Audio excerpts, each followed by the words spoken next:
Grow में indicators कैसे use करें, उसकी सेटिंग्स क्या है, उनकी चार्ट सेटिंग्स क्या है, उनकी विजिबिलिटी क्या है, इनपुट्स क्या है, स्टाइल क्या है, चलिए देखते हैं। तो हम लोग ग्रो अकाउंट सबसे पहले ओपन कर लेते हैं, लॉगिन कर लेंगे पहले। अगर आपको लॉगिन की प्रोसेस जाननी है तो डिस्क्रिप्शन बॉक्स में उसकी लिंक है, आप वहाँ जाके चेकआउट कर सकते हो। लॉगिन करने के बाद आपको कुछ ऐसा इंटरफेस दिखाई दे रहा होगा। हमें क्या करना है, हमें ये जो वॉच लिस्ट वाला ऑप्शन है इस पर क्लिक करना है। ये आपका जो वॉच लिस्ट वाला ऑप्शन है इस पर हम लोग चले जाएंगे।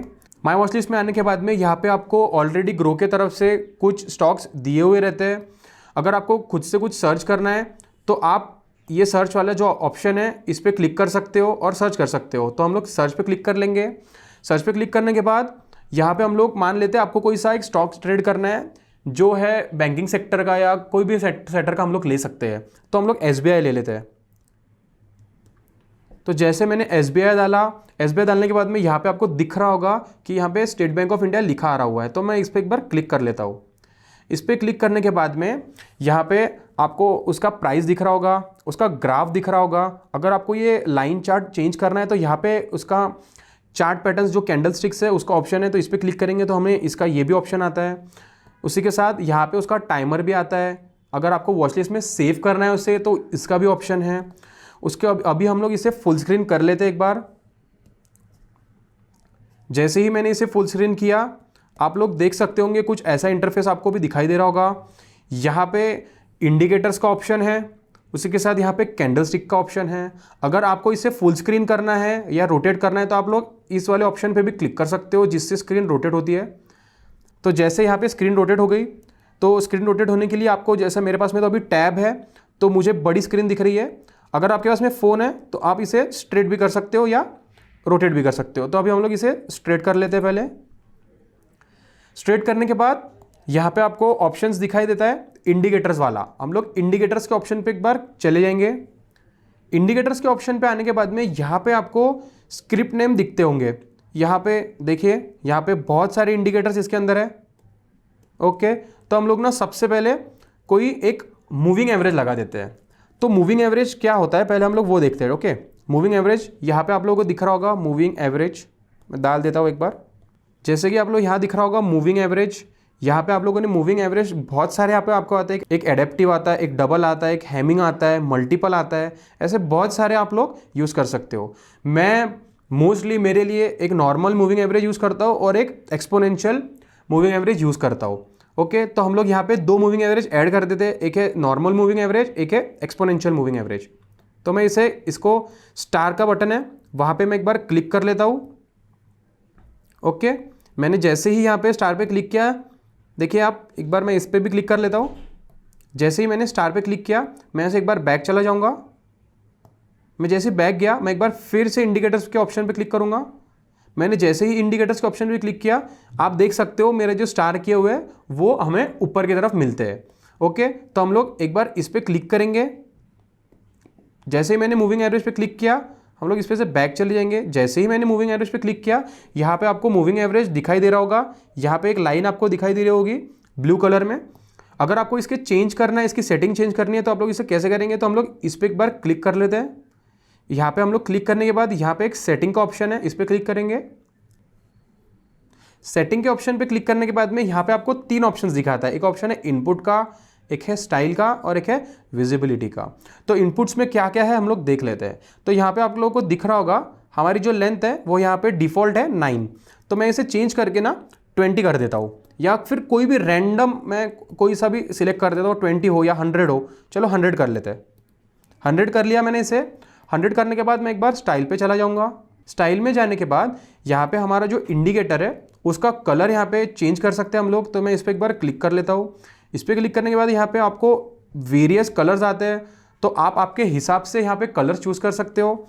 तो मैं रेड कलर चूज़ कर लेता हूँ। उसी के साथ आपको यहाँ पे उसकी थिकनेस मिलती है और उसकी ओपेसिटी मिलती है। तो मैं यहाँ पे उसकी थिकनेस चेंज करके थोड़ा इसे 3 नंबर पे ला लेता हूँ, इसका थिकनेस बढ़ा देता हूँ जहाँ से दिखने के लिए वो आपको विजिबल हो।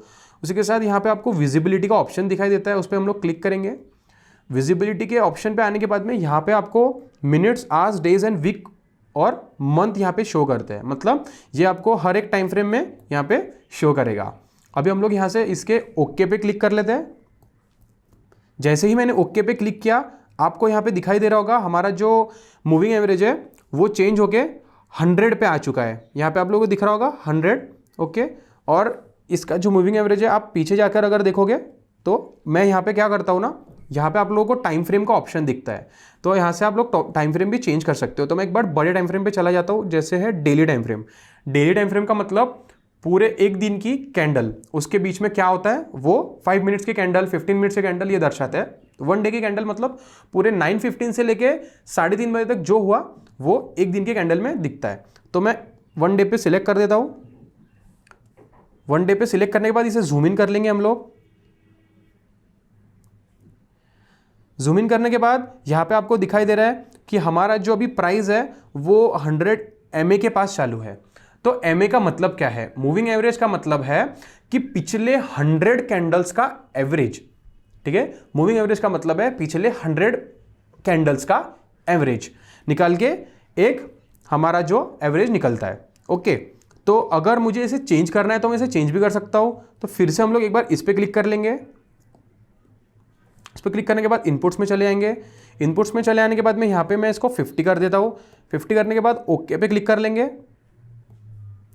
ओके पे क्लिक करने के बाद आप लोग देख सकते हो कि यहाँ पे जो मेरी सेटिंग है, यहाँ पे जो हमारा मूविंग एवरेज है वो ऊपर चला गया।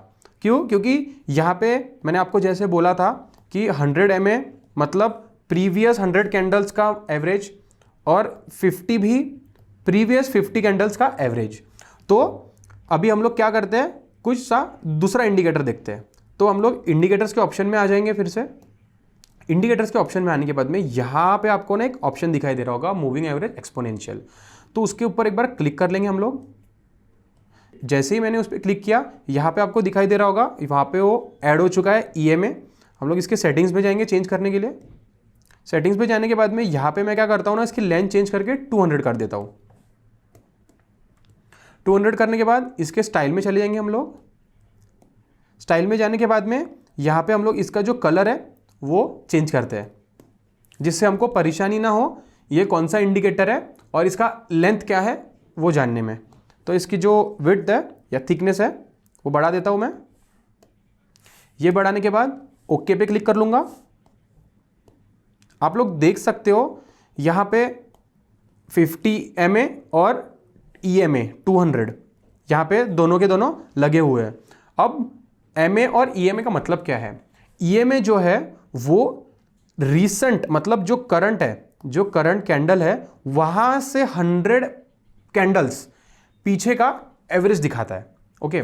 मैंने क्या कहा, ध्यान दीजिए।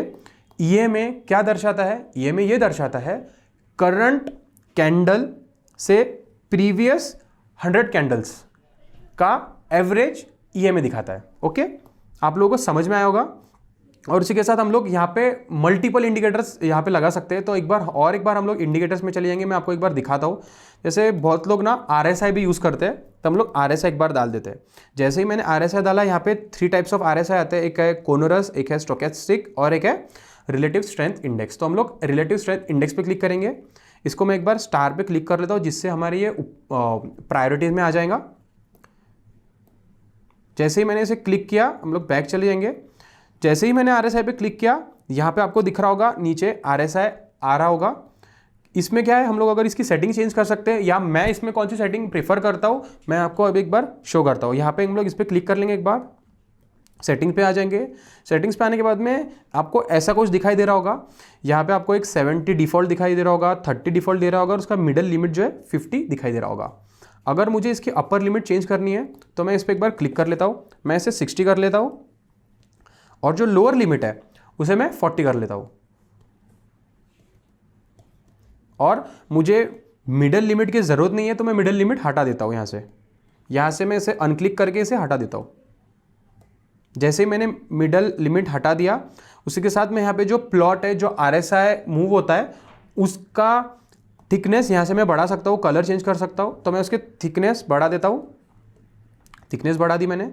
उसी के साथ यहाँ पे आपको H लाइन्स बैकग्राउंड दिखाई दे रही होगी, वो भी हम लोग रख सकते हैं, कैंसिल कर सकते हैं। तो मैं उसे रहने देता हूँ, ओके। उसके साथ यहाँ पे उसकी जो विजिबिलिटी है, यहाँ पे उस पर चले जाएंगे। मतलब यहाँ पे आपको हर एक टाइम फ्रेम पे RSI दिखाई देगा, ओके, तो मैं एक बार ओके पे ऑप्शन पे क्लिक कर लूँगा।